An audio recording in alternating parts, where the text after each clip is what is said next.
परमात्मा देव हरि ओम ओम ओम ओम ओम ओम ओम ओम ओम। नारायण हरि। क्या हाल चाल है? कीचड़ हो गई थी बारिश में, लेकिन अब पता ही नहीं कि बारिश भी आई थी, कीचड़ भी हुई थी, पता ही नहीं लग रहा है। इतना सेवादारियों ने ठीक ठाक कर दिया और रेलवे ट्रैक भी बिल्कुल साफ सुथरी है, पटरियों पे भी पानी नहीं है। जो सुबह के सत्संग में नहीं आए थे, अभी आने का सौभाग्य मिला है, वे हाथ ऊपर करो। बाप रे, लो ये देखो, हर सत्र में नए लोग कितने हजार आ जाते। सुबह के सत्र में आए होते न तो आपके दांत तो बीच उंगली आ जाती कि इतनी सारी भीड़ और ऐसी बारिश। सुबह 4 बजे के आए थे, कोई 5 के आए थे, 7 बजे का तो कार्यक्रम शुरू हुआ था और चल पड़ा 2 बजे तक करीब, 7 से 2 तक, 7, 5, 12 और 2, 7 घंटे में कोई रिसेस नहीं, कोई नाश्ता पानी नहीं। ये गाजियाबाद के सत्संगियों का तपस्या देखकर मेरा हृदय बड़ा अभिभूत था। बैठो, आज सुबह वालों को जो सिखाना था वो तुमको बताऊंगा। अपने घर में, अड़ोस पड़ोस में, बच्चों की जिंदगी में कैसे 4 चांद सहज में ला सकते हो। चाहे किसी मजहब के बच्चे हों, सभी का भला करने में तुम सहज सफल हो सकते हो। और बच्चियों का तो भला होगा, आपका भी भला होगा, और देशवासियों का तो क्या, विश्ववासियों का भी भला होगा अगर इस प्रयोग को आप 2-4 मिनट किया, बस हो गया। और ये प्रयोग परिश्रम साध्य नहीं है, सहज विनोद मात्र है, हंसते खेलते। गोरखनाथ जी ने कहा, हसी बो खेली बो धरी बो ध्यान, अहरनिश कथी बो ब्रह्म ज्ञान। हंसते खेलते ये प्रयोग आप कर सकते हैं। कल मैंने करवाया था, आज सुबह के सत्संग में करवाना था, क्योंकि नए लोग सुबह भी बहुत थे, लेकिन अब नए लोगों में से कुछ आए हैं और जो सुबह नहीं आए थे वे लोग भी बहुत आए हैं। हाथ उठाओ तो, 100-200 नहीं है, 500-1000 नहीं है, कई हजार नए लोग आए। चलो, आपके मुकद्दर में है ये नवीन प्रयोग का प्रसाद बांटने का।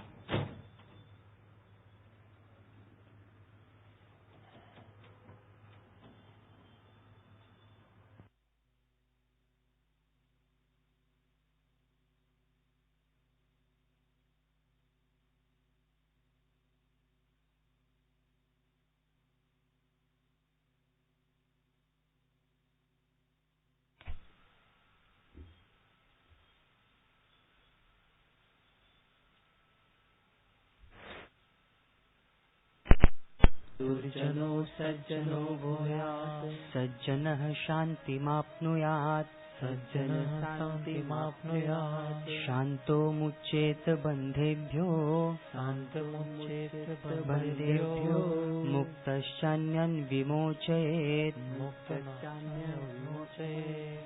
हरि ओम, हरि ओम। नित्युत्सवो भवत्येषाम् नित्युत्सवो भवत्येषाम् नित्यं श्रीनित्यमङ्गलम् नित्यं श्रीनित्यमङ्गलम् येषां हृदिस्थो भगवान् येषां हृदिस्थो भगवान् मङ्गलाय तनो हरि मङ्गलाय तनो हरि हरि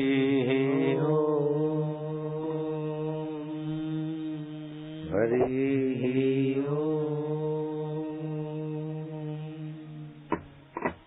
नित्य उत्सव भवेत्तेषाम् नित्य श्री नित्य मंगलम। उनके जीवन में नित्य उत्सव है, उनके जीवन में नित्य श्री और नित्य मंगल है। जिनके हृदय में भगवान मंगल तनु हरि की स्मृति, हरि की आस्था, हरि की प्रीति है। हरि शब्द है जो हर समय, हर देश में, हर काल में, हर परिस्थिति में जो तुम्हारे साथ है, जिससे तुम्हारा कभी साथ छूटता नहीं, उस परम सत्ता का नाम हरि है। और जिसका स्मरण करने से तुम्हारे पाप, ताप और शोक हर लिए जाते, हरना माना चुरा लिए जाते। कोई तुम्हारा पाप, ताप, कष्ट, शोक हटा दे तो आप उसके ऋणी हो जाते हैं, उसके बोझ से आप थोड़े झुक जाते। लेकिन भगवान का ऐसा ये पावन नाम है कि आपके पाप, ताप, शोक, संताप को वो हर लेता है, चुरा लेता है, आपको बोझिला बनने भी नहीं देता है। कितनी ऊंची समझ है ऋषियों की। हरति पातकानी शोकानी दुखानी इति श्री हरि। हरि मना चुरा लेने वाला, हरण कर लेता है, चोरी कर लेता है।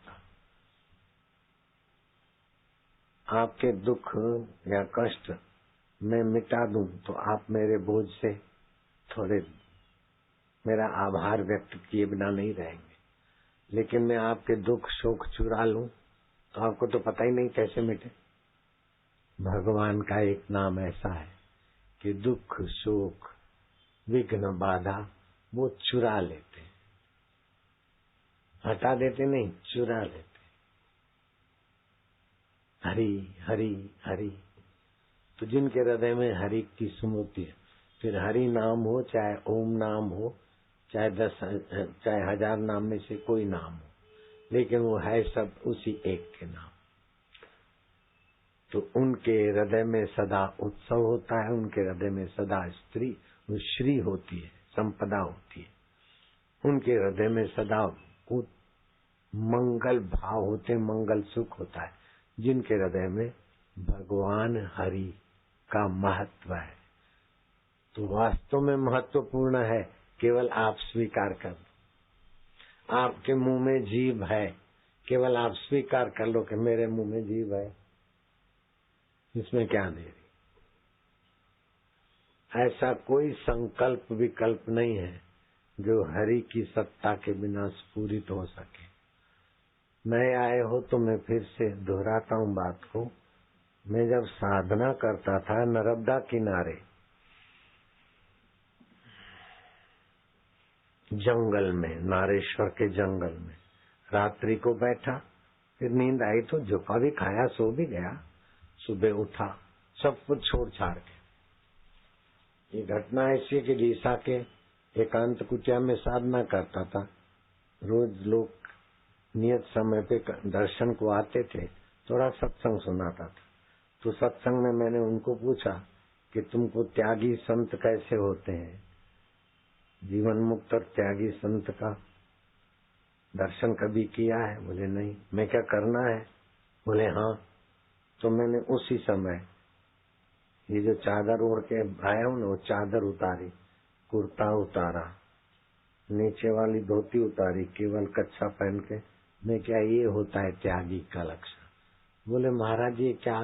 मैं क्या बस तो मैं चल दिया तो चल दिया, फिर मुड़ के वहाँ एक दिन भी नहीं रहा। उस चीज को 40 साल हो गए, आश्रम छोड़ दिया मैंने।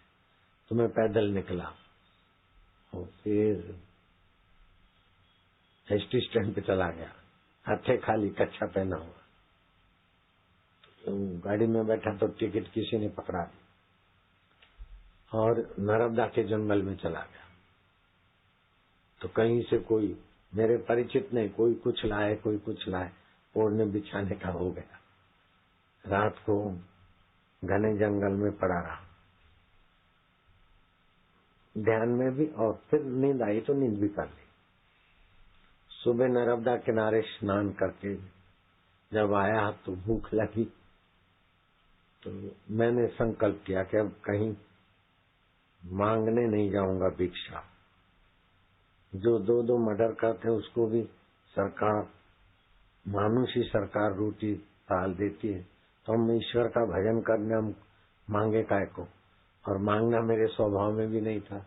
हमारे पिता नगर से थे, बड़े जमीन जागीरदार थे, क्षत्रिय खून है, तो मांगना स्वभाव में नहीं है। अभी भी आपने देखा होगा, कभी भी हमने मांगने के पक्ष में कोई चेष्टा नहीं की, चाहे कितनी गौशाला, चाहे कितनी सेवाएं होती हो, मांगना हमारे स्वभाव में नहीं। तो हमने ईश्वर को ही चैलेंज कर दिया, मैं कहीं जाने वाला नहीं, जिसको गरज होगी आएगा, सृष्टिकर्ता खुद लाएगा। उस समय पता नहीं था कि इतने मंत्र करने से आप कहीं भी जाओ तो आपकी रोजी रोटी आपकी छाया की तरह आपके पीछे आएगी। वो मैंने शास्त्रीय ज्ञान उस समय संपादन नहीं किया था। अभी पता चला कि आपके मंत्र की संख्या अमुक हो जाती है तो फिर जैसे आपकी छाया आपके साथ, ऐसे ही आपके खान पान रहन सहन की व्यवस्था अपने आप होती चली जाएगी। तो मैंने स्नान करके आया, लाल सूर्योदय देखा, बाल सूर्य लाल, भूख लगी, सोचा मैं न कहीं जाऊंगा, यहीं बैठ के अब खाऊंगा, जिसको गरज होगी आएगा।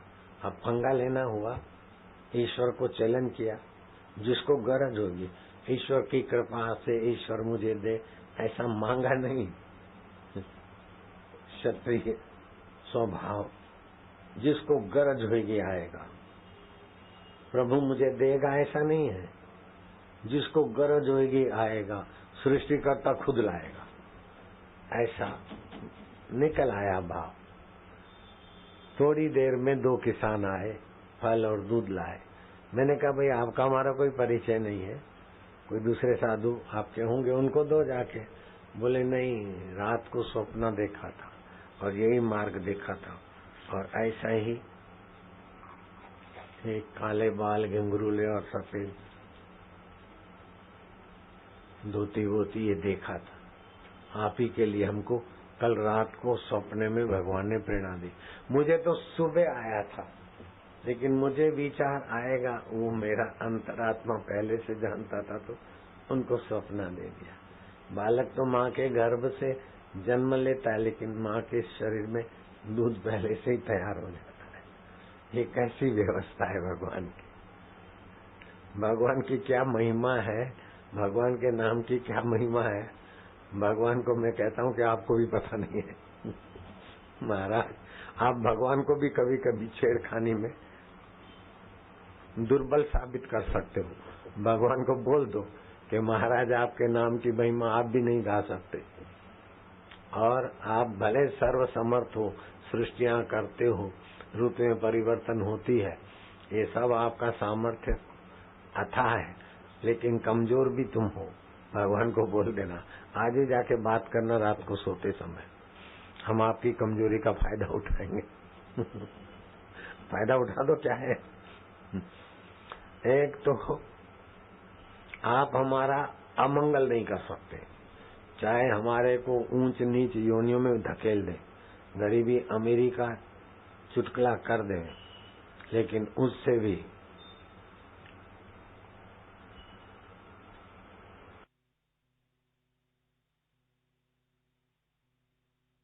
जैसे बच्चे को माँ साबुन से नहलाए, गर्म पानी से नहलाए, नाक दबोच के साफ करे, थप्पड़ मार के खाना खिलाए, लेकिन माँ बच्चे का अहित नहीं कर सकती। और माँ तो बेवकूफी में आवेश में आ सकती है, भगवान में बेवकूफी भी नहीं, आवेश भी नहीं। 100 गालियां देता है, शिशुपाल 2 पैसे का, फिर भगवान उसका अमंगल नहीं कर सकते तो हमारा क्या अमंगल करेंगे। तुकाराम महाराज ने एक बार भगवान को चैलेंज कर दिया, हे माजा विठ्ठला, जीते गेले होते लौकर आ, जहाँ कहीं गए हो आ जाओ, मंदिर में अगर नहीं हो भक्त के पास गए तो आ जाओ, मैं तुमको गाली देने वाला हूँ। लो, भगवान को बोलते, कहीं चले गए हो तो आ जाओ, मैं तुमको गाली देने वाला हूँ, सुन लो गाली। खाली भगवान को दम नहीं मारा, भगवान को गाली दे डाली। भगवान को जो गाली दे देते ऐसे संत को भी भगवान ने आखिरी समय तुकाराम जी जब शरीर छोड़ते न तो उसी मूर्ति में तुकाराम प्रविष्ट हो जाते।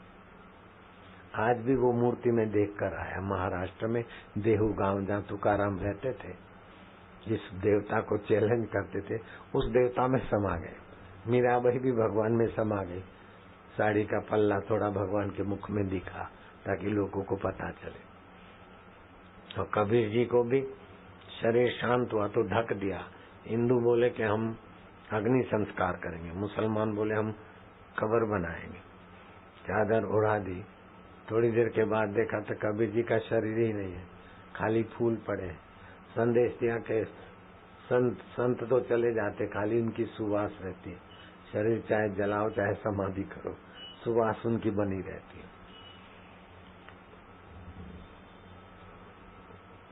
तो भगवान को आप आज से ही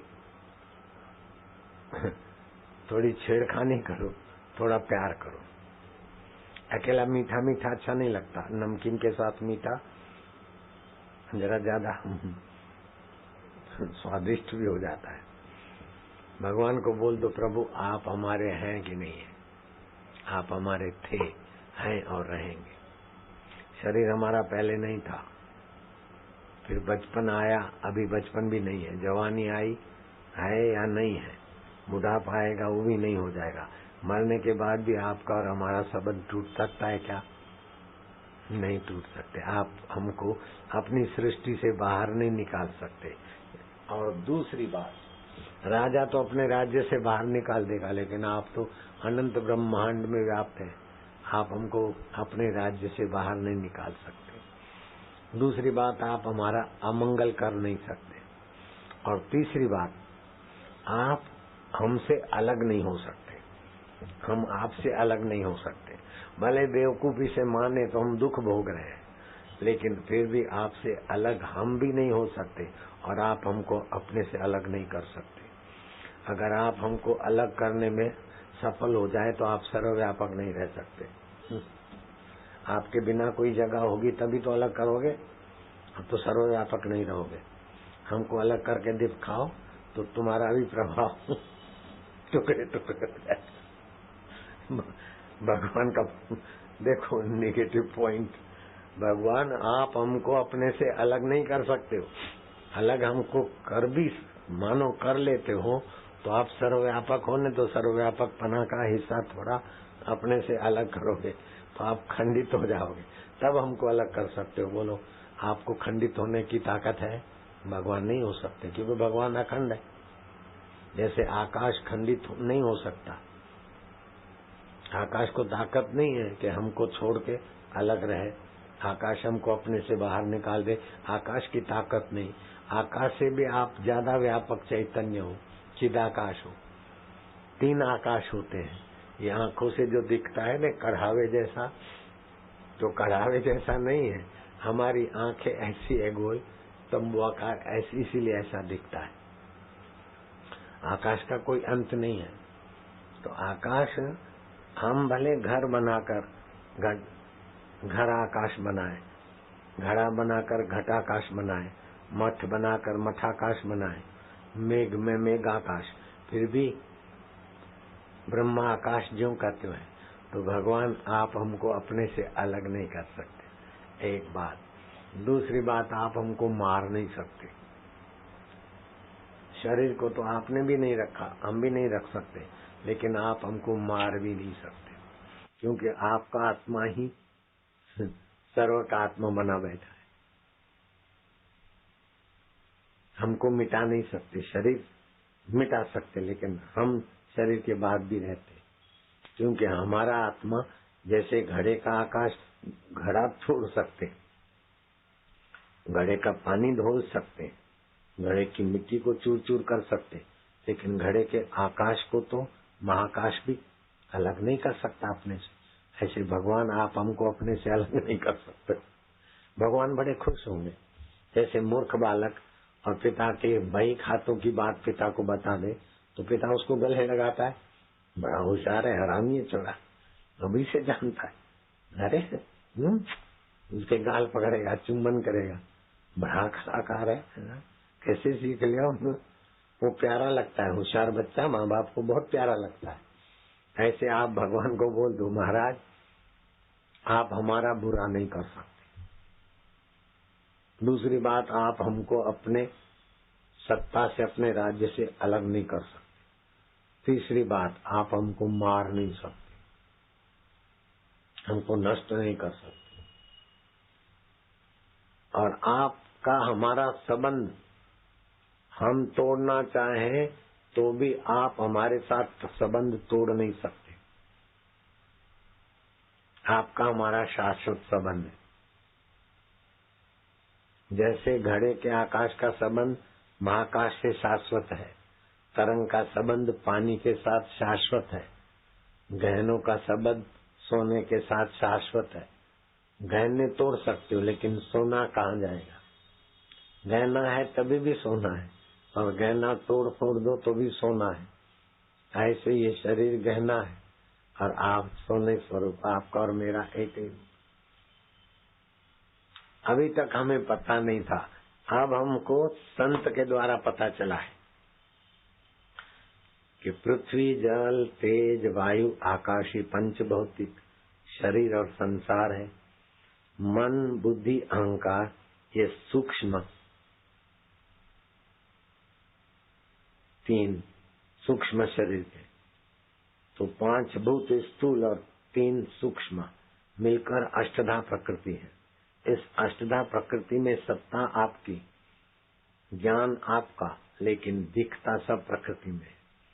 तो जिसमें दिखता है उसमें बदलता है, लेकिन जो बदलाहट को जानता है वो मैं आत्मा हूँ और आप परमात्मा है। घड़े का आकाश महाकाश, ऐसे आत्मा परमात्मा। इस ज्ञान को खाली स्वीकार कर लो तो 12 साल से जो तपस्या कर रहे हैं भले करें। 60,000 वर्ष तपस्या करके रावण ने जो कुछ सोने की लंका बनाई, तहस नहस हो गई, वो जाने। हिरण्याकश्यप ने हिरणपुर बनाया, आखिर मारा गया। लेकिन आप अब भी इस मस्ती से ही अमर हो सकते। जैसे शबरी भीलन मतंग ऋषि के शरणों में गई और ज्ञान हो गया, तो अंतरात्मा राम के साथ एकाकार हो गई और गुरु ने कहा दशरथ नंदन राम भी तेरे पास आएगा। राम ने झूठे बैर खाए शबरी के, रावण के झूठे बैर नहीं खाए, रावण को तो तीर का निशाना बनाया। और शबरी की प्रेमा भक्ति गुरु ने युक्ति से जगा दी, झूठे बैर खाए। तो आपके झूठे बैर खाए चाहे न खाए, लेकिन झूठे बैर खाने वालों को जो प्रेम किया वो आपको प्रेम किए बिना नहीं रहेगा। आप उसको अपने विशेष प्यारे बच्चे लगोगे। तो रात को आज ही प्रयोग करो। रात को सोते समय पूर्व अथवा तो दक्षिण की तरफ से रहना हो।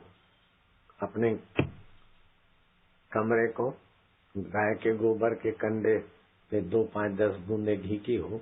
कभी कभी रोज न कर सको तो अपने कमरे को बंद करके खिड़कियों को वो धुआं करो। 10-15 बूंद घी की, मतलब 2-4 ग्राम घी, और गोबर के कंडे पर धूप किया जाए अथवा गोचंदन अगरबत्ती।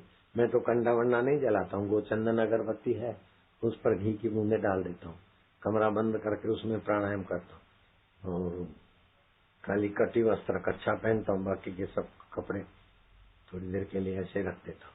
तो रोमकूप के द्वारा, श्वासोश्वास के द्वारा वो ऊर्जाई प्राण लेता हूँ। तो 1 किलो आदमी भोजन करता है, 2 किलो पानी पीता है, 10 किलो श्वासोश्वास के द्वारा ऊर्जा एकत्रित करता है।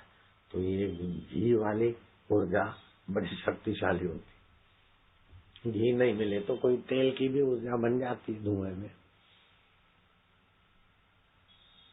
तो प्राणायाम करते हैं। तो ऐसे वातावरण में प्राणायाम करो, फिर आप भगवान की मूर्ति के सामने अथवा ओमकार के सामने बैठकर भगवान के नाम का गुंजन करो। भगवान का नाम क्या है? ये सृष्टि नहीं हुई थी उसके पहले वेद थे, और वेद के पहले ओमकार मंत्र था। भगवान ब्रह्मा जी नहीं प्रकट हुए थे, उसके पहले विष्णु जी थे, और विष्णु जी साकार नहीं हुए थे, उसके पहले ओमकार की ध्वनि थी। तो ये ओमकार मंत्र जो है उसमें क्या क्या शक्तियां हैं उसको खोजने वाले भगवान नारायण है।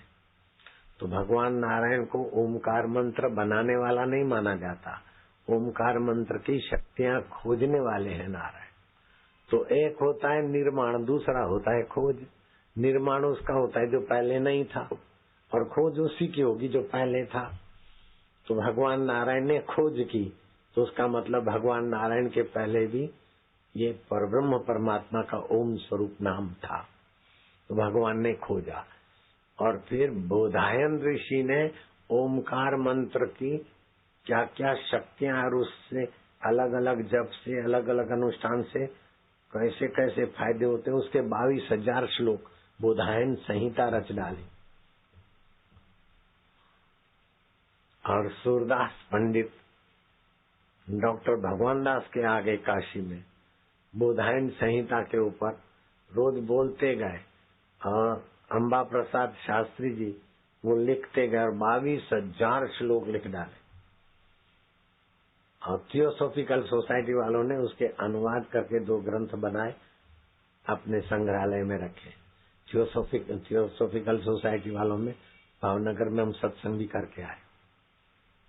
वो धर्मांतरण करके प्रजा को गुमराह नहीं करते, सत्य क्या है उस पर, चाहे हिंदू धर्म का हो चाहे कहीं का हो, उस पर वो ज्यादा ध्यान देते। थोड़ी मानसिकता व्यापक है उनकी। तो अब आप भगवान को कहो कि प्रभु आपका ओमकार जो मंत्र है, हे नारायण आपका खोजा हुआ है, इसलिए आप उसके ऋषि हैं, और इसकी छंद गायत्री है। अभी मैं प्रतिज्ञा कराता हूँ, अब भी उसका आनंद ले लो भगवान की कृपा का, और फिर तुम्हारे बच्चों को और तुम्हारे पड़ोसियों को उसका स्वाद चखाओ, तो अंतरात्मा का रस आने लगेगा। नीरस व्यक्ति पान मसाले से रस खोजता है, नीरस व्यक्ति सुरा और सुंदरी से रस खोजता है, नीरस व्यक्ति चैनल बदल बदल के रस चाहता है। अगर अंतरात्मा का रस आ गया तो इनका आप उपयोग करोगे, उपभोग नहीं करोगे। एक होता है उपयोग, दूसरा होता है उपभोग। जैसे मुझे रोटी सब्जी कुछ जो भी पानी आदि आवश्यकता मैंने खाया, लेकिन ये चटनी अच्छी है ये है, और 2-4 ग्रास ज्यादा खाया तो उपभोग हो गया। स्वास्थ्य के अनुरूप खाया तो उपयोग हो गया। शादी की और तिथि त्योहार सम देख कर फिर संसार व्यवहार में उतरे संतान को जन्म देने के लिए, तो शादी का उपयोग किया, और नहीं तो एक दूसरे के शरीर को सताकर उपभोग करके एक दूसरे के दुश्मन बन गए। अमावस्या और पूनम को अगर पति पत्नी का संसारी व्यवहार होता है तो विकलांग संतान पैदा होगी। संसारी व्यवहार नहीं भी होता है तब भी पति पत्नी के शरीर की ऊर्जा ज्यादा नाश होने से उनको जीवलेवा बीमारी लगेगी, सारी जिंदगी दवाई खाते रहेंगे। तो अमावस्या पूनम को पति पत्नी का व्यवहार किसी भी कीमत पे ना हो। जन्माष्टमी, शिवरात्रि, होली, दिवाली, इन दिनों पर पर्वों पर पति पत्नी का व्यवहार काम विकार के व्यवहार का उपभोग न हो। लेकिन दुर्वासा ऋषि ने मछुआरे से कन्या मांगी। मछुआरा बोलता है महाराज आप दिन को रात कर दो, रात में से दिन कर दो, सूरज और चंदा में गति रोकने की आपकी इतनी सामर्थ्य, आप मेरी कन्या मांग रहे हैं। वो निगुड़ी तो उसके शरीर से मच्छी की दुर्गंध आती। हमने कोई ऐसी बांस बदबू वाली मच्छी खाई, उसी से ये छोरी की पैदाश हुई। इसको योजन गंधा बोलते। दुर्गंध निकलती है। अरे बोले मैं दृष्टि डालकर उसको स्पर्श करते ही योजन दुर्गंधा के बदले योजन सुगंधा बना दूंगा। क्योंकि आज ग्रह नक्षत्र ऐसे हैं कि अमुक ग्रह में अगर ऋतुदान हो जाए तो वो बालक भगवान तुल्य होगा, इसलिए सृष्टि का मंगल करने वाला होगा। तो भील मछुआरे ने दे दी कन्या, और ऋषि ने तिथि घोड़ा शास्त्र के जानकार पाराशर ऋषि ने, उसके द्वारा बालक पैदा हुआ। और बालक जो ही थोड़ा समझने बूझने वाला हुआ तो माँ को कहता, माँ अब मुझे आज्ञा दीजिए, मैं ध्यान साधना करके ईश्वर के महान स्वभाव का साक्षात्कार करूंगा और समाज को सही दिशा दूंगा। उसी बालक ने एक वेद में से 4 विभाग किए, वेद व्यास जी भगवान कहलाए। और जब माँ वृद्धा हो गई और दूसरे 3 बेटे अकाल मर गए भोगी होने से, टीबी होने से, तो उसी पुत्र को, उसका नाम एक था कृष्ण द्वैपायन, काले रंग के तो कृष्ण, और यमुना के द्वीप में प्रकट हुए थे तो द्वैपायन नाम रखा था। तीसरा नाम था बादरायण, बद्री का आश्रम में 8 घंटे रोज ध्यान करते थे, बैर खाकर जीवन यापन करते थे, तो बादरायण नाम पड़ा। भगवान वेदव्यास नाम पड़ा। तो माँ ने याद किया, तो बेटा तेरी भाभियां विधवा हो गई और तेरा कुल के भाई तो चले गए, अब राज्य कौन संभालेगा? कुछ भी कर, अपने कुल में बालक आ जाए। बोले भाभियां स्नान करके मेरे सामने से गुजरे, मैं दृष्टि मात्र से उन्हें संतान दे दूंगा, गर्भ रह जाएगा। तो बड़ी भाभी पसार हुई और यूं दृष्टि करी, तो अपने जेठ के द्वारा गर्भाधान कराना शर्म की तो बात थी। वो शर्म के मारे पीली हो गई, तो पांडु पैदा हुए और पांडु के 5 पुत्र पांडव कहलाए। दूसरी भाभी पसार तो हुई, लेकिन शर्म के मारे आंखें ढक ली, तो धृतराष्ट्र पैदा हुए, उसके 100 कौरव हुए। तीसरी भाभी ने चालाकी की, खुद नहीं गई, दासी को सजा धजा के अपने अलंकार कपड़ों में भेजी, और दासी तो नम्रता से देखती रही, तो विदुर पैदा हुए।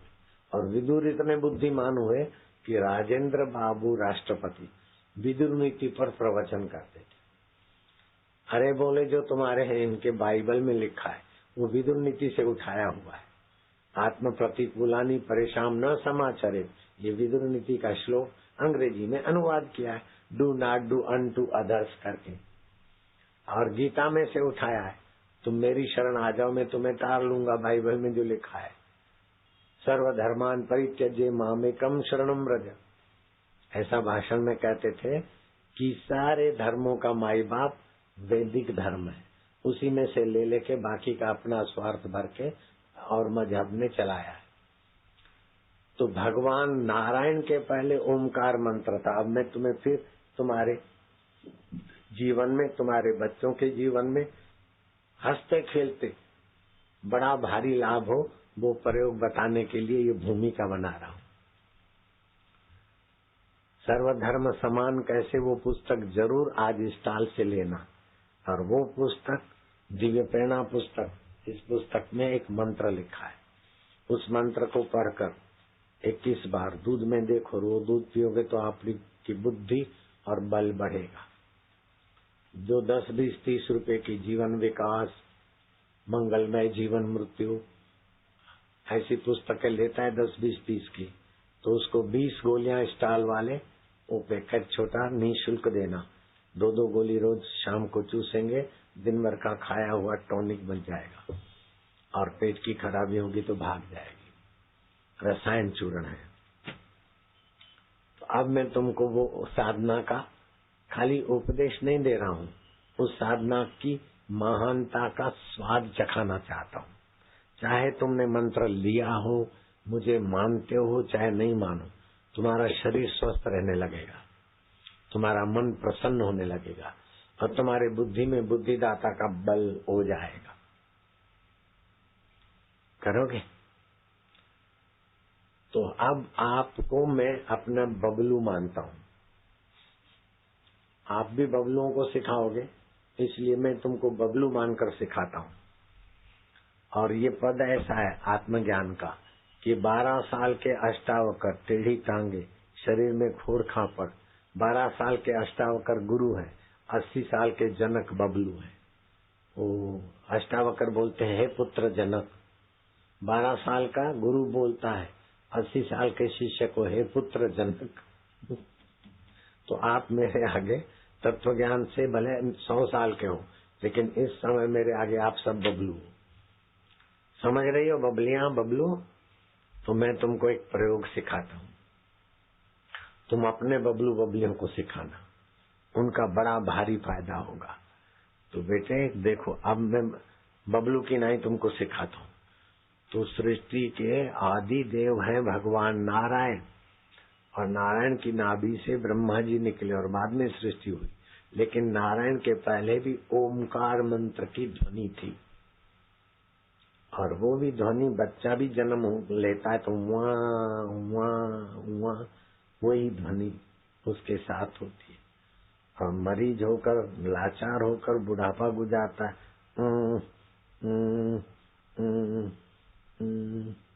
वो ध्वनि ओमकार की है। तो अब प्रतिज्ञा करो, ओमकार मंत्र। कौन सा मंत्र जपोगे? ओमकार। गायत्री छंद, भगवान के कोई भी मंत्र की छंद गायत्री हो जाती है। तो इस मंत्र के खोजने वाले, मंत्र में ये ताकत ये शक्ति खोजने वाले कौन है? बोले नारायण ऋषि ही, भगवान नारायण इसके ऋषि है। तो इस मंत्र का देवता कौन है? बोले अंतर्यामी देवता। तो जो अंतर्यामी परमेश्वर है वो इसी मंत्र के देवता है, और भगवान नारायण इस मंत्र के ऋषि है, खोजने वाले। तो अब हम इस मंत्र का जप करेंगे। पहले तो 2 बार जप करो, ताकि कोई भी ध्यान भजन तुम करो तो सफल हो जाओ। लंबे सांस लो बेटे, दाएं नाक से सांस लो। मैं भगवान का, भगवान मेरे, मैं ओमकार मंत्र जपूंगा। बाएं से छोड़ो, बाएं से लो। मैं ये ओमकार महान मंत्र जपूंगा, जिसकी छंद गायत्री है, जिसके ऋषि भगवान नारायण है और देवता अंतर्यामी है सुखरूप। उस मंत्र का मैं जाप करूंगा। जहां से सांस लिया दूसरे तरफ छोड़ दो। तो जिधर छोड़ा वहां से फिर लो, और उल्टी दिशा पे छोड़ो। फिर जहां से छोड़ा लो, और उसके विपरीत दिशा में छोड़ो। ऐसे 2-5 प्राणायाम कर लिया करना बेटे रोज। फिर मैं सिखाता हूँ, ऐसा करना। दोनों नथुनों से श्वास भरो लाला। कमला तू भी श्वास भर। प्रेम जी श्वास भर। बबलू, बैंक मैनेजर बबलू, मुख्य श्रोता बबलू, रिटायर्ड डायरेक्टर बबलू, संबे श्वास लो दोनों नथों से। रोको। ओमकार मंत्र है, गायत्री छंद है, परमात्मा ऋषि है, अंतर्यामी देवता है।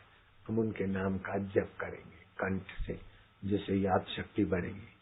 हाइपोथायरॉइड हाइपरथायरॉइड होगी नहीं, और वाणी मधुर होगी। ओम ओम ओम ओम ओम ओम ओम ओम ओम ओम ओम ओम ओम। एक बार तो कर लिया तुमने, दूसरी बार भी कर सकते हो, कठिन नहीं है। कर लोगे? करोगे ना? हाँ। पेट की खराबियां गायब, दिमाग की कमजोरी गायब, लीवर की बीमारी गायब, और भाग्य की रेखाएं चम चम चमके। और जो भी ध्यान भजन करो उसमें 10 गुना क्या 100 गुना प्रभाव आए।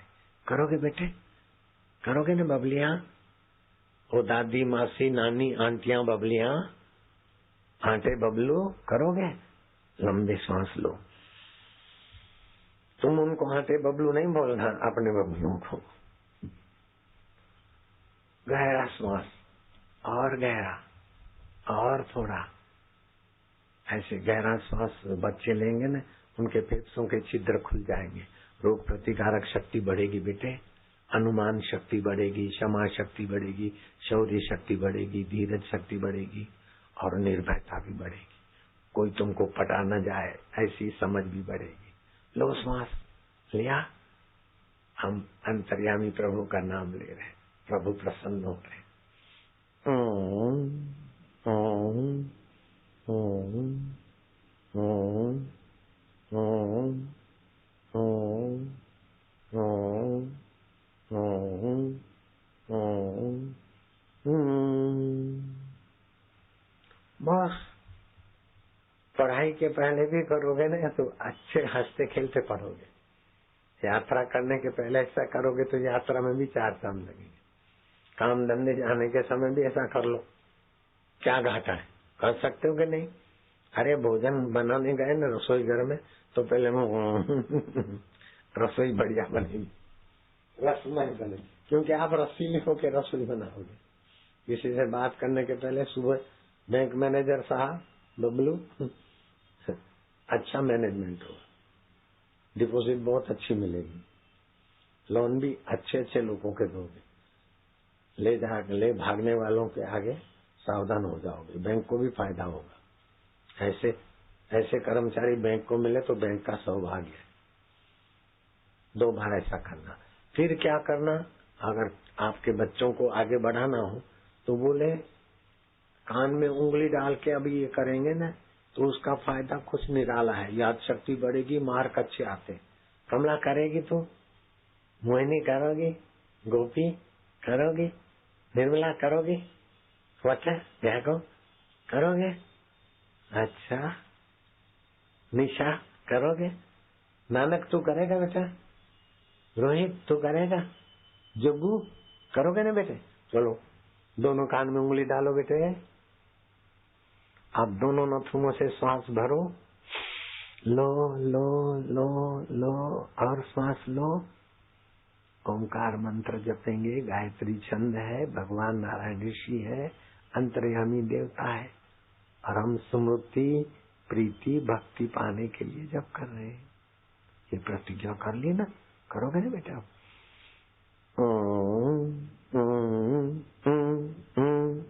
गर्दन नहीं हिलाना, मैंने गलती से हिलाई, गर्दन मत हिलाओ, गर्दन नहीं हिलाओगे बेटे।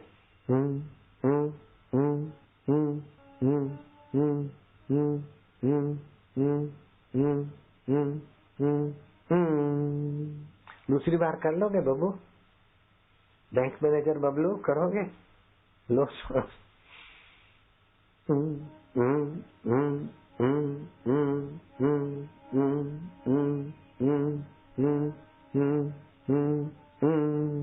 तीसरी बार भी कर लोगे लाली? कनोड़ी कर लेंगे? बबली करेगी?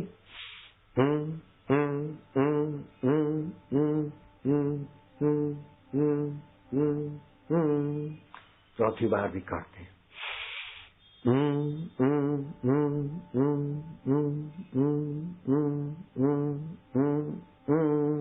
5वीं बार भी तुम सफल हो जाओगे।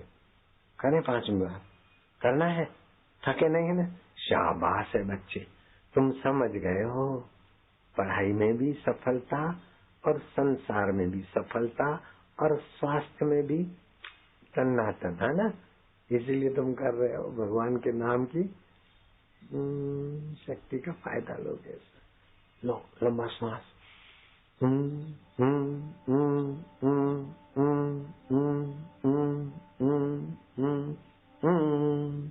छठी बार, शाबाश।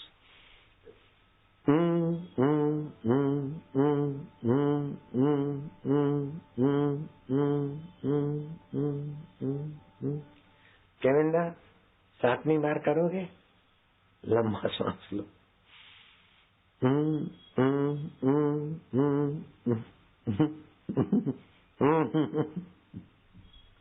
8वीं बार कैलेंडर करेगा बेटा? करो, गया कैलेंडर। गहरा सांस लो।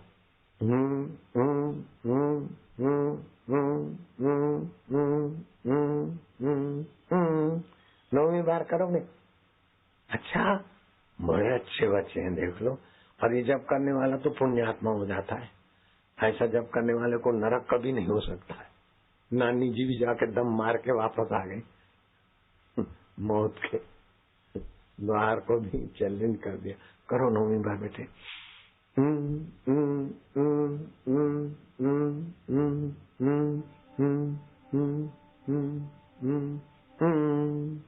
अब 10 बस, आखिरी श्वास 10वीं बार का है। अमिता तो करेगी बबली? केविंदर बबलू तू करेगा? केविंदर करेगा? शाबाश। सभी करोगे बच्चे? सभी बच्चियां भी सब करेगी? अच्छा, लो लंबा श्वास ज्यादा लेना है। जितना ज्यादा लोगे उतना ज्यादा अनुमान शक्ति, सुमरण शक्ति, क्षमा शक्ति, शौर्य शक्ति। भरो श्वास और भरो और भरो। हम ओमकार मंत्र जपेंगे, जिसके देवता अंतर्यामी मेरे हैं, मरने के बाद भी मेरा साथ नहीं छोड़ते, उसी का नाम है ये ओमकार।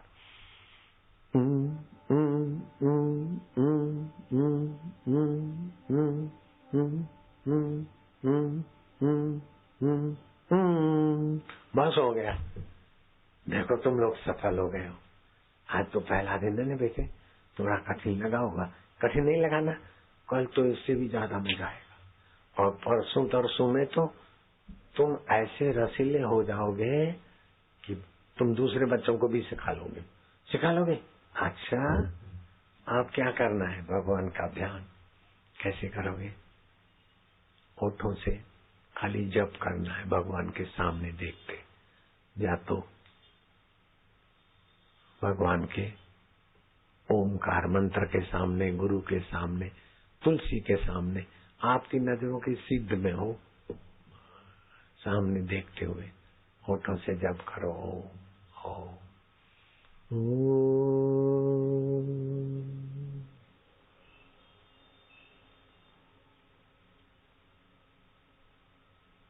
बस देखते रहे। गुरु मूर्ति में से कभी कृष्ण और गुरु दोनों साथ में आए, कभी राम जी आए, कभी शिव जी अकेले आए, कभी गुरु मूर्ति से गुरु जी निकले और शिव रूप में हो गए। ये सब एक ही तत्व की खबर देने वाला लीलाएं दिखने लगेगी।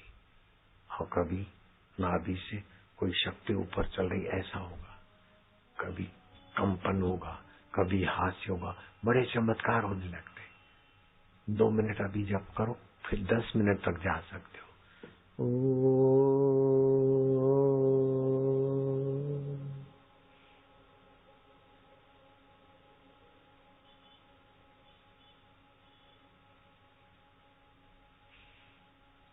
ओमकार का मां बोलते समय होठ बंद करोगे ना, तो 72,000 नाड़ियों में भगवान के नाम का प्रभाव का संचार हो जाएगा।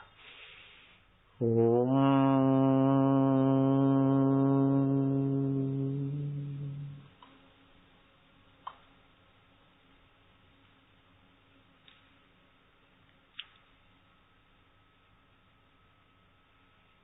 आनंद आनंद आएगा। होठों से जपते जाओ। प्रभु जी ओम, प्यारे जी ओम, आनंद स्वरूप मेरे अंतर्यामी ओम, ओम ओम ओम। होठों से भगवान ने कहा, जो प्रीति पूर्वक मेरा जप करता है ना, उसके बुद्धि में मैं अपना योग देता हूँ, आनंद ज्ञान सामर्थ्य देता हूँ। ओम ओम ओम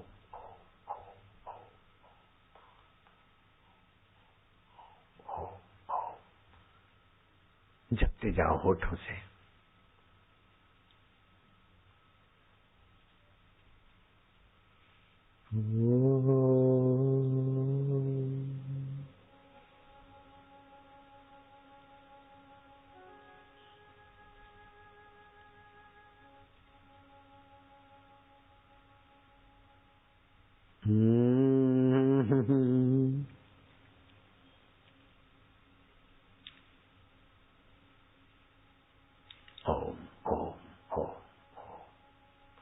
अब होठों से भी नहीं जपोगे, हृदय से देखो जप हो रहा है क्या, नहीं होए तो करो। ये तो बहुत गहरा है, शुरुआत वाले नहीं कर पाएंगे, लेकिन पुराने साधक करेंगे तो 100 गुना फल होता है उनको। सुमरण ऐसा कीजिए खरे निशाने चोट, मन ईश्वर में लीन हो हले न जीवा होठ। बहुत गहरी ऊंची साधना है, हृदय से चलता रहे। विकारों का प्रभाव, चिंता का प्रभाव क्यों हो जाएगा। किसी पे हाथ घुमा दिया अथवा किसी पर नजर डाल दे तो उसको भी आपकी साधना का फायदा मिलेगा। आओ आओ आओ आओ, होठों से नहीं, अब हृदय से। मन इधर उधर जाए तो बीच में ओ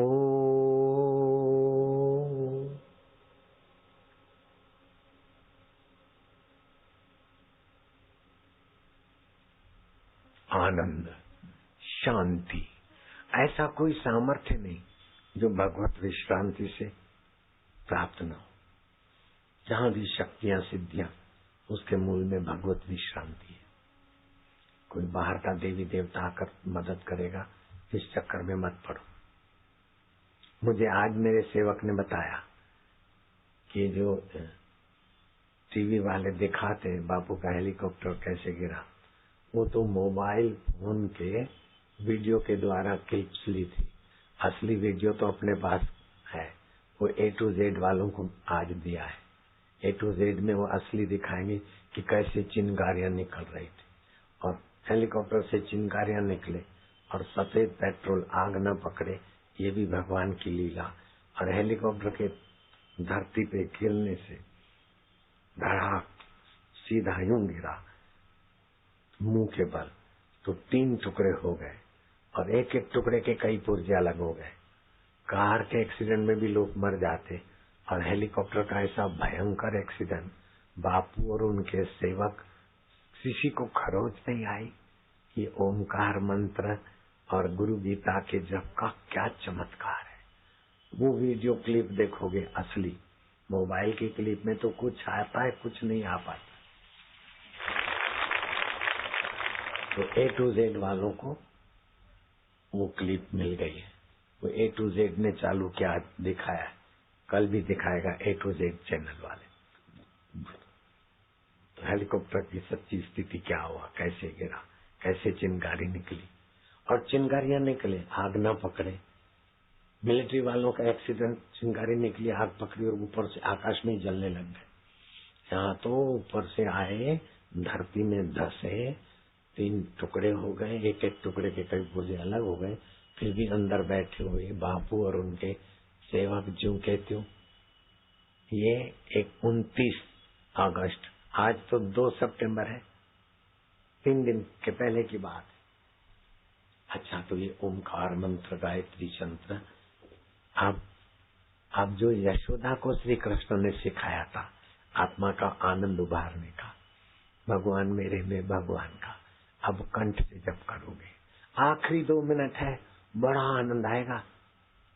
जोशना करेगी बेटा, कमला करोगी, ललुआ करोगे, बरकली तू करेगा, केविंदर करेगा, कंठ से करेगा। अच्छा, यह को तुम भी करोगे, वाह वाह। प्रेम जी तुम करोगे भाई, अच्छा। विशाल करेगा, कंठ से करो।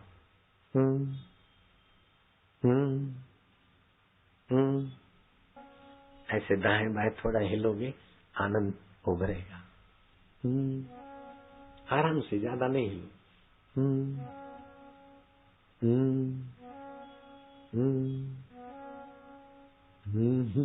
हंसी आएगी, आनंद आएगा, भीतर ही भीतर खुशी आएगी, गम और चिंता भाग जाएंगे। रसीला स्वभाव हो जाएगा, और रसीले आदमी सबको प्यारे लगते हैं। रसीला जाएगा तो ऑफिस में काम भी हो जाता है, प्रमोशन करना हो तो भी रसीले आदमी की अगुवाई में।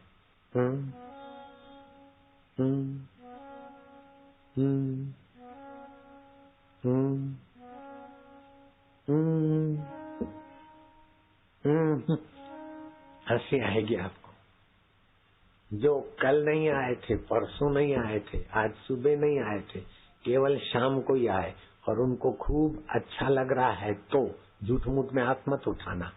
खूब अच्छा लग रहा है तो हाथ उठाना, अच्छा लग रहा है तो लो। कल भी नहीं आए थे, एकदम नए ग्राहक भी पक्के हो जाएंगे। अब अपने बच्चों को, परिवार वालों को कराओ, तब तुम्हारी बहादुरी। घर को बस वृंदावन बना लो।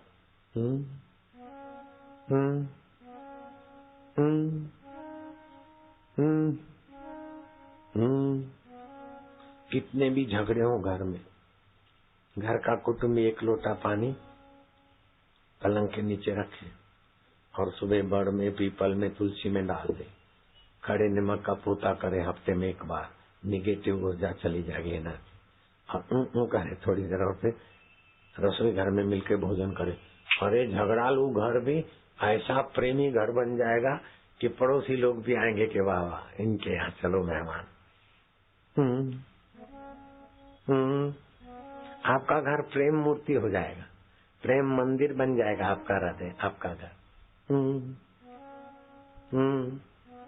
क्या करे, पढ़ना है, कॉफी पीकर बेवकूफ छोड़े, धातु क्षय करके, याद शक्ति नाश करके, पढ़ के सर्टिफिकेट लेके तो क्या जख मारेंगे।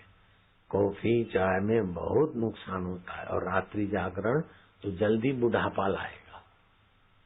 बच्चों को ये सिखाओ और थोड़ी मेहनत से अच्छे मार्क लाए। और मार्क आ गए तो कोई बड़ी बात नहीं, सोने की लंका भी आ गई तो बड़ी बात नहीं। शबरी को रस मिल गया बड़ी बात है, मीरा को मिल गया, बापू को मिल गया, ऐसे बेटों को भी मिल जाए बस। रात भर जगना या दोपहर को देर सबेर खाना रटना, सर्टिफिकेट, टेंशन। आजकल के विद्यार्थियों पर मुझे बड़ी दया आती, बहू बेटियों पर भी बड़ी दया आती है। कॉल सेंटर में जाती बेचारी, रात को जागना, दिन भर क्या दो रोटी के लिए इतना परिश्रम। भाग्य की रेखाएं बदल जाएगी। डिग्री के बिना भी बापू बन सकते हैं, बोलो।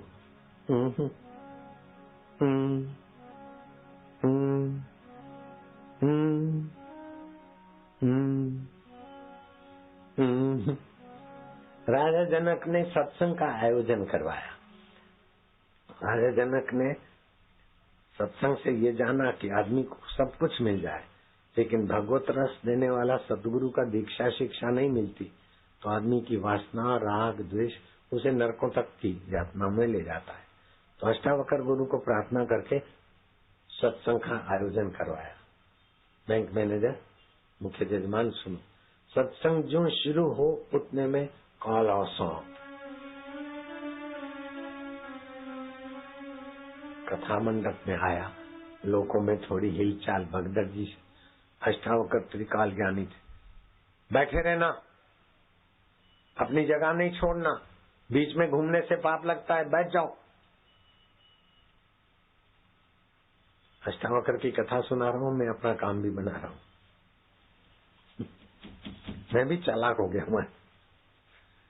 ये सांप आया है, तुमको काटेगा नहीं। ये इसी मिथिला का 7वीं पीढ़ी वाला राजा अजय कथा सुनकर अपने पाप मिटाएगा। सत्संग सुनने से पाप मिटते हैं, ज्ञान बढ़ता है और भगवान का रस प्रकट होता है। तो विकारों का रस तबाह करता है, भगवान का रस आबाद कर देता है। एक दिन कथा चली, 2 दिन, 3 दिन। कथा का जब भोग पड़ना था तो कुंडली मारा हुआ सांप बार बार सीधा हो जाए और अपनी फन पटके सीधा हो, फन पटके 5-25 झटका पटकी के बाद सांप की फन किसी पत्थर पर पड़ी, खून निकला, उसका जीव रूपी ज्योति देवता के रूप में प्रकट हो गया। राजा जनक को कहता है, बेटा पुत्र हो तो तेरे जैसे हो, ब्रह्मज्ञानी गुरु का सत्संग तुमने करवाया। जो ब्रह्मज्ञानी गुरु का सत्संग करवाता है उसकी 7-7 पीढ़ियां तर जाती है। मैं अभागा आज मर गया था, यमराज ने कहा 1000 वर्ष सांप, अजगर और डेंडू की योनि में भटकना पड़ेगा। मैं रोया, अनुनय विनय किया, विलाप किया। यमराज ने कहा इससे कुछ नहीं चलेगा, भगवान को प्रार्थना करो कि तुम्हारे कुल खानदान में कुल का दीपक भगवत कथा कराए, ब्रह्म ज्ञानी संत का सत्संग करवाएगा तो तुम्हारी 7 पीढ़ियां तर जाएगी। मैंने भगवान को प्रार्थना किया, फिर यमराज को हाथ जोड़े, अगर मेरा बेटा, बेटे का बेटा, उसका बेटा, उसके पोते का भी पोता 7 पीढ़ियों में कोई भी ब्रह्म ज्ञानी गुरु का सत्संग करवाए, सामान्य जजमान हो चाहे मुख्य जजमान हो, मैंने तो मेरे को उस माहौल का दीदार, उस माहौल का दर्शन करने का अवसर मिले। यमराज ने कहा बाढ़ हम बढ़िया बढ़िया, साधो साधो, तुम्हारी शादी शुदी मांग है, एवं अस्तु, ऐसा ही होगा। फिर मुझे चंद्रमा के किरणों के द्वारा गिराएगा और मैं अजगर बना, रात को पेट भरने के लिए डरता हुआ निकलूं, कहीं चूहा, कहीं मेढक, कहीं जीव जंतु नहीं मिले तो फिर टेढ़े मेढ़े पेड़ पे चढ़ जाता, पक्षियों के घोंसले में से उनके बच्चे खाता, कभी कभार तो उससे भी विफल हो जाता। पूनम की रात को तो मैं विफल होकर लौट रहा था, चांदनी में पक्षी कहाँ कहाँ कर दे चिल्लावे, मैं लौट रहा था प्रभात को, तो जंगल में जाने वाले घसियारे, शहद के छत्ते और लकड़हारे जा रहे थे टोली, अरे पकड़ो पकड़ो पकड़ो, सांप सांप अजगर। मैं जल्दी से अपने बिल में गया, फिर भी उनके पत्थरों ने, डंडों ने मेरी पूंछ को लहू-लुहान कर दिया। अपनी पूंछ घसीट कर मैं आराम करना चाहता था, लेकिन भाइयों, जो मनुष्य जन्म में ब्रह्मज्ञानी गुरु का सत्संग नहीं सुनता, अंतर्यामी ओम स्वरूप में आराम नहीं पाता, वो अजगर बन के या भैंसा बनकर माँ आराम क्या पाएगा। जंगल की बड़ी बड़ी कीड़ियों ने मुझे नोचना चालू किया। दिन को तो नोचे, लेकिन रात को भी कीड़ियां एक्टिव।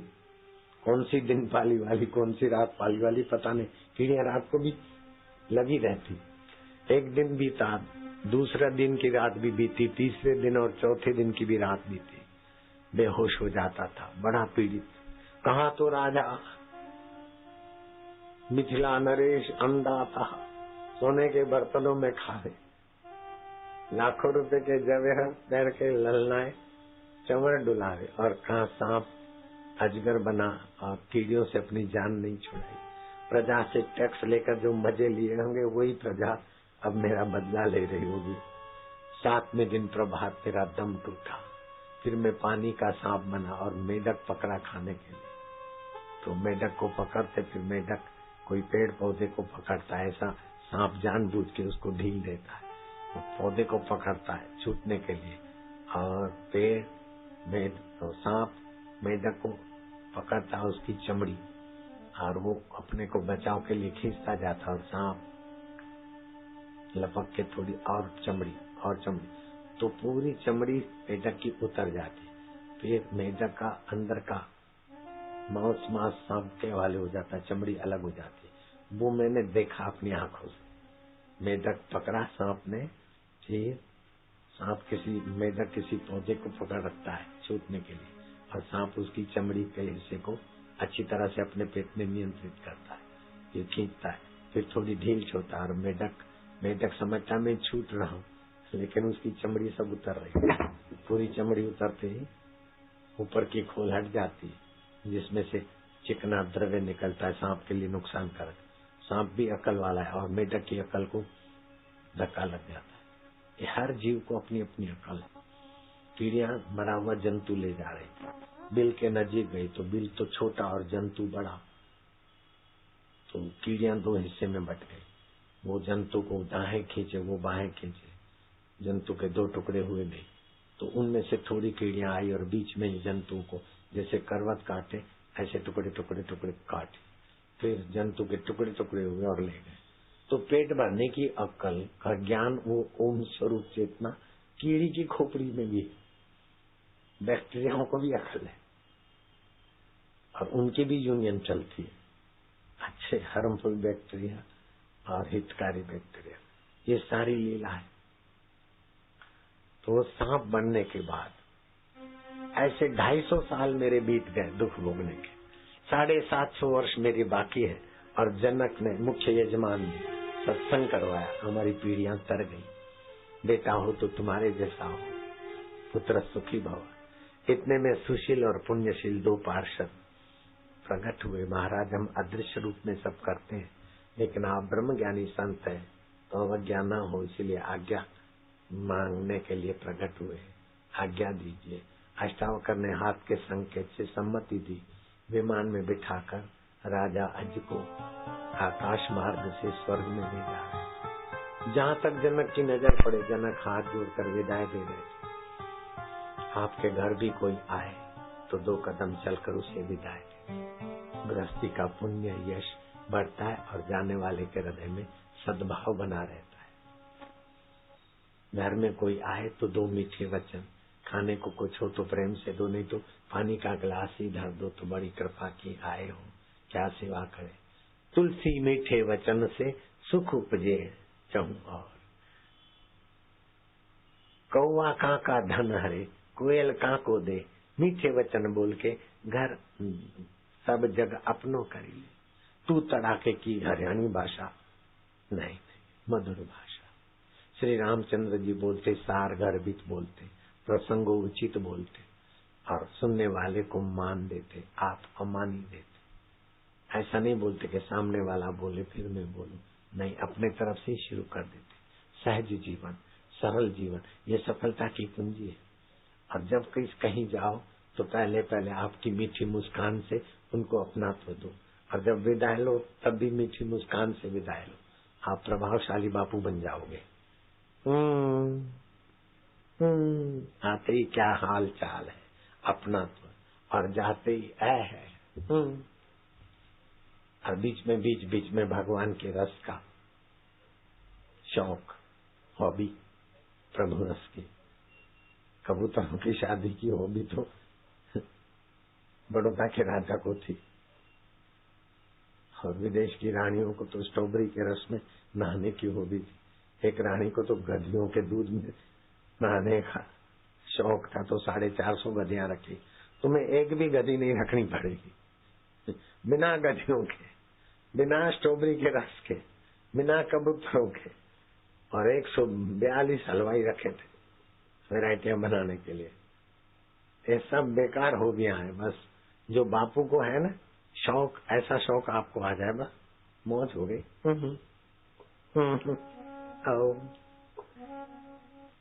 राजा जनक ने अपने गुरु को कहा, गुरु महाराज आप केवल सत्संग करने वाले सत्पुरुष नहीं हैं, आप योग शक्ति के भी धनी हैं।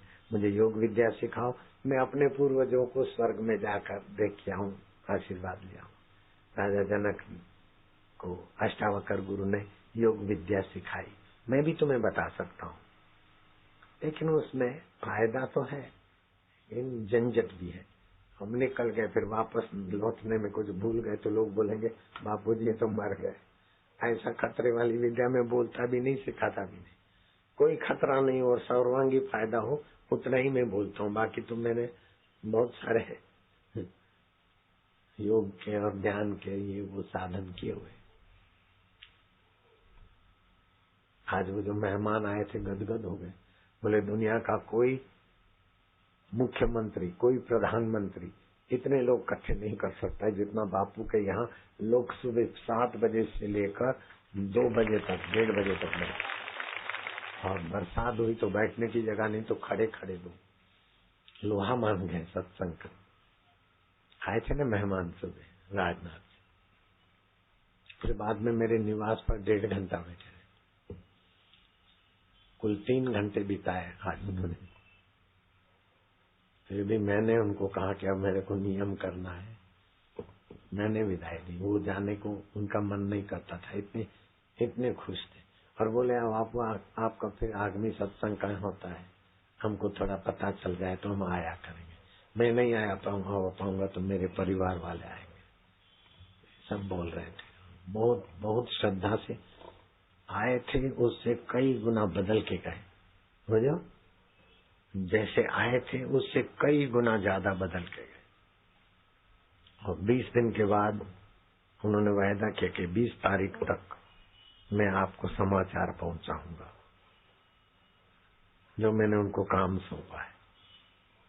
वो काम भी बड़ा ऊंचा है, लोगों का फायदा होगा, नेता है, हमारा फायदा लेते, तो नेताओं के द्वारा प्रजा को फायदा मिलना ही चाहिए, मुझे क्या लेना है। मैंने उनको कोई काम सौंपा प्रजा के हित का। मैं क्या कितने दिन में? तो बोले 20 दिन में। क्या 20 तारीख तक? बोले हाँ। तो आज तो 2 तारीख तो हो गई। मैं कहा अच्छा 21 तारीख तक आपका फोन आएगा, नहीं तो मैं करवा लूंगा। नहीं नहीं बोले मैं करूंगा।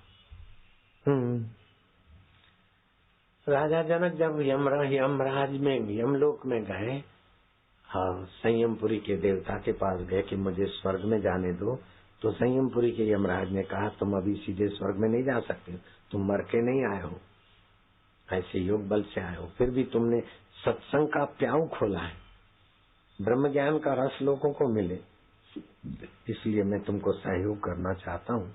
मेरे 2 दूत देता हूँ, स्वर्ग तो इधर को है, लेकिन तुम्हें पहले 80 नरक, रौरव नरक, कुंभीपाक नरक होते हुए फिर स्वर्ग में मेरे दूत ले जाएंगे पीछे के दरवाजे से। जो रौरव नरक में गए तो हाँ कष्ट, आक्राम, दुखी, पीड़ा, तपाए जा रहे, डुबाए जा रहे, जलादों से जलाए जा रहे, भोग शरीर जल के मरता नहीं लेकिन पीड़ा होगी, जैसा अपराध ऐसा दंड। जनक जानते थे, अनजान होकर पूछा ये क्या है? बोले महाराज पुण्य फलम इच्छन्ति पुण्यम न करोति मानवा, पुण्य का फल तो चाहते हैं लेकिन पुण्य नहीं करते, दिखावटी करते, उनको यहाँ दंड मिलता है। पाप फलम नहीं इच्छन्ति पापम करोति यत्नता, पाप का फल नहीं चाहते लेकिन आप बड़े चालाकी से करते। ऐसे लोगों के लिए यहाँ धुलाई, घुटाई, पिटाई, सिकाई, घिसाई सब होता है। राजा जनक तनिक हो हाले न जीवाओ उसमें ठहरे और नूरानी निगाह डाली। नरक के पापी लोग, आंखों में चमक, चेहरा खिल गया। जनक तुम जुग जुग जियो, जनक तुम जुग जुग जियो। जनक की आत्मिक ओरा से नरक के जीवों का, नरक का पाप मिटा और उन्हें शांति और आनंद मिला।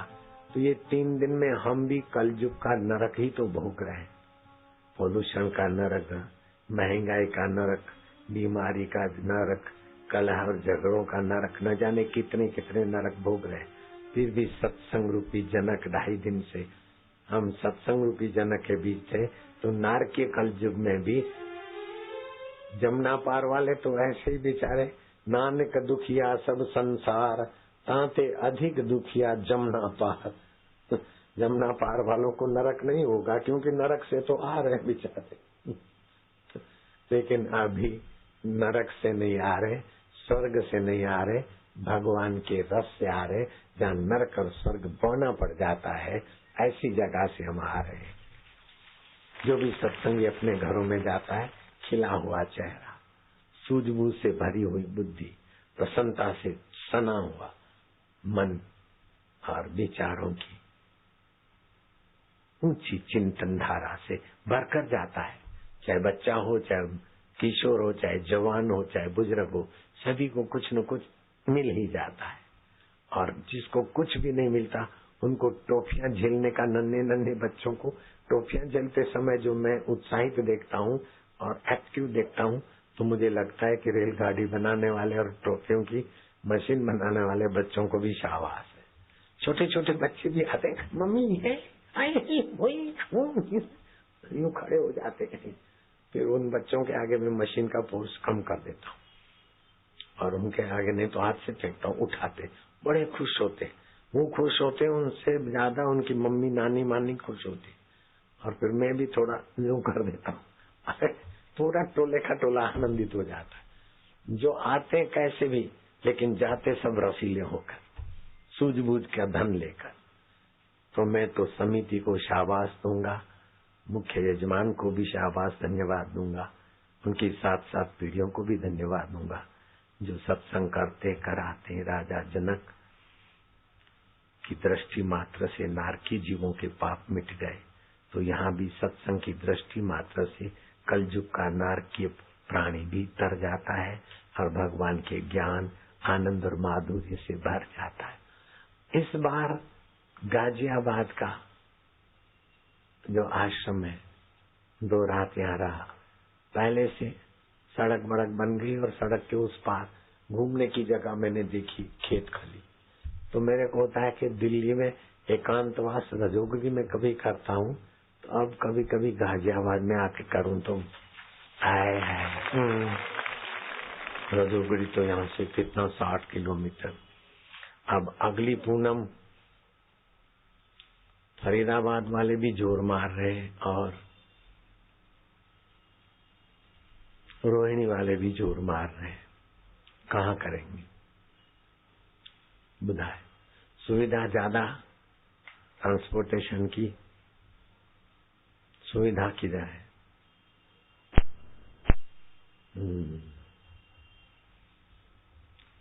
सुविधा रोहिणी में है, लेकिन रोहिणी को 6 महीने पहले दिया था और फरीदाबाद को 1 साल हो गया। पन्ना कहना 15 महीना हो गया फरीदाबाद को। पन्ना भी नहीं जाओ 3 किलो। इधर रोहिणी वाले ज्यादा होंगे, हाथ उठाऊंगा तो रोहिणी के पक्ष में वोट हो जाएगा। रोहिणी में अगली पूनम करें 29 तारीख की, 30 तारीख की, ऐसा जो चाहते हैं हाथ ऊपर करो। और फरीदाबाद में